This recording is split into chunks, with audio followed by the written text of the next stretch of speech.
Looking at COVID-19 and the SME sector, the pandemic is still weighing heavily on our economy and especially on firms in the services sector.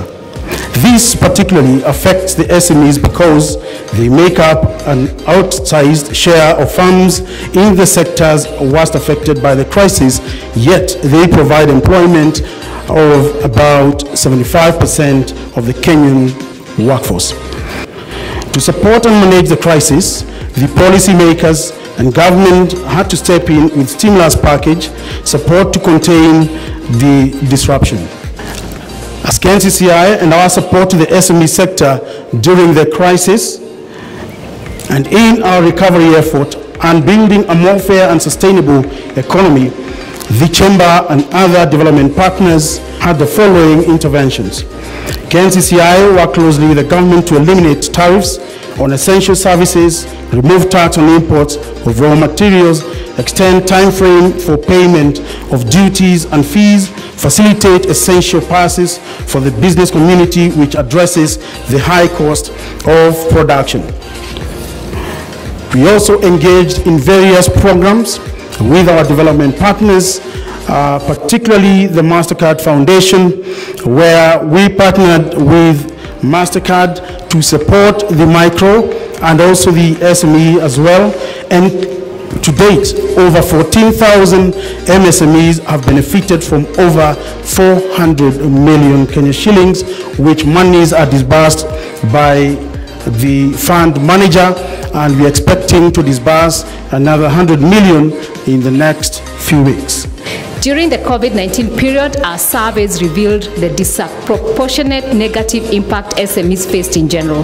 Last year, we carried out several surveys to inform our interventions for business and areas to partner with government in cushioning businesses during the pandemic. For example, from the KEPSA survey in October, 64% of micro and 50% of small and medium-sized enterprises that were surveyed were reporting high or very high negative impact effects compared to 33% of large businesses. Loss of customers, increased financial challenges, difficulties accessing markets or sourcing supplies, increased cost of operation, and reduced labor productivity are some of the main challenges faced. As a result, most found themselves unable to meet financial obligations, e.g. paying employees, loans, rent, and utilities. Some were forced to close down, downgrade, or locate to other places. However, many innovated and developed creative ways to continue operating. Some structured businesses to produce new products, services such as PPEs, others sought alternative markets of raw materials and finished goods, or changed business models to target new customers, those working from home through deliveries, e-commerce, digital marketing, and other online technology. And so I celebrate the SMEs for all they were able to do and be able to survive a very difficult time. Ladies and gentlemen, for the last 1 year, we've seen the SMEs suffer from the effects of COVID-19 pandemic, which has resulted in the closure of many businesses and downscaling of others. This has led to the loss of livelihoods among micro traders. Locally, SMEs play an important role in the economic development of our country and remain a key driver to Nairobi's economy. My government remains steadfast and fully committed to supporting the recovery and resilience creation of the SMEs as per the following initiative as contained in the Nairobi County Fiscal Strategy Paper of 2020. In trade development, we seek to inject resources for the development of well-planned, regulated, and maintained trading facilities and enforcement of relevant regulations. Provisions of a good environment for doing business, which will help traders bounce back. That single business permits were also reviewed for the hospitality industry due to WHO health protocols. Designated trading centers for informal traders will be established. A program will be rolled out towards facilitating growth of the small, micro, and medium enterprise while reviewing the policy on single business permits to ease the process of establishing and running business in the city. My government will support SMEs involved in value addition. A policy framework will be created to provide financial support through the Trade Revolving Fund to SMEs.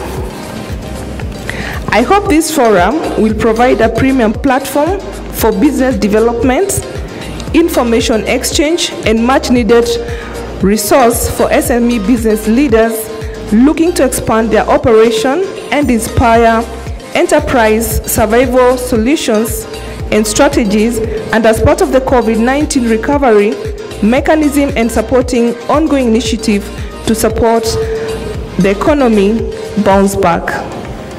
I must laud this sector because despite facing several serious challenges over the years, including last year, the sector has shown steady growth over the years, covering a range of establishments in almost all sectors of the economy and representing a contribution of more than 33%, nearly 34% of our national GDP.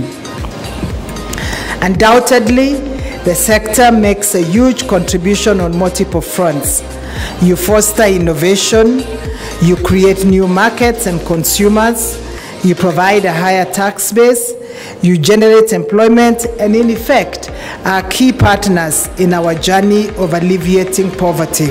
I have taken note that this year's SME Conference and Expo seeks to achieve, amongst other objectives, providing a platform to spotlight issues affecting SMEs by provoking discussions on policy directions critical to the development and growth of the sector, and to offer SMEs a platform to showcase their various products and services, thus promoting entrepreneurship, innovation, and the digital economy. I'm therefore quite pleased to know that this event has brought together many policy and decision makers, private sector institutions, leaders from diverse backgrounds in industry, government, and financial institutions, investors, academic institutions to dialogue, motivate, and to appreciate the roles and contributions of different SMEs towards our economic growth and the development of our country as a whole.